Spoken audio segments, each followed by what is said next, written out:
দিনটোৰ শেষত নহয় আৰু শেষ হ'ব বাকী আছে আৰু 2 ঘণ্টামান। এনিৱে আজি বিটিআৰ গোৰ্খা সমাজৰ বাৰ্ষিক অধিৱেশন যোৱাকালিৰ পৰা চলি আছে শান্তিপুৰত। গোৰ্খা সমাজে জন্ম লগ্নৰ পৰাই বিটিআৰ অঞ্চলৰ গোৰ্খাসকলক একত্ৰিত কৰা, বিটিআৰ অঞ্চলৰ গোৰ্খাসকলৰ বিভিন্ন সমস্যাক চৰকাৰৰ লগত থাকি সমাধান কৰাৰ কাৰণে বহুত চেষ্টা কৰিছে। তেখেতসকলে জন্ম লৈ কি সংগঠনটো জন্ম দিয়াৰ পিছতে আমাৰ চৰকাৰ অহা সময়ত আমাক কৈছিলে যে যিটো নেপালী গ্ৰেজিয়াৰ আৰু কাল্টিভেটৰ এই শব্দটো গুচাব লাগে, আৰু সেই হিচাপে আমি অসমৰ মুখ্যমন্ত্ৰী ডাঙৰীয়াক লিখি পঠাইছিলোঁ আৰু এতিয়া এই শব্দটো গুচোৱা হ'ল।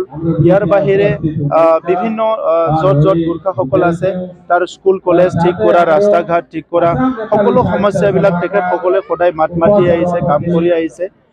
গোৰ্খাসকলক সকলো ভাল পায়। ইয়াৰ মূল কাৰণটো হৈছে গোৰ্খাসকল খুব শান্তিপ্ৰিয় জনগোষ্ঠী, প্ৰকৃতিৰ মাজত সকলো জাতি জনগোষ্ঠীৰ লগত মিলি থাকিব পৰা এটা জনগোষ্ঠী। বিটিআৰ অঞ্চলৰ গোৰ্খাসকলৰ সৰ্বাংগীন উন্নয়নৰ কাৰণে আমি কাম কৰি যাম।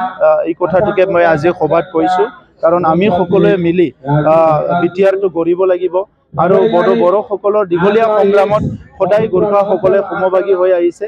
সেইকাৰণে আমাৰ তৃতীয় যেতিয়া চুক্তি হ'ল, এই চুক্তিত আমি চুক্তিতে এটা গোৰ্খা ভৱন আমি দাবী কৰি আনিছোঁ, আৰু এই গোৰ্খা ভৱন অতি শীঘ্ৰে চিৰাং জিলাতে নিৰ্মাণ হ'বলৈ গৈ আছে।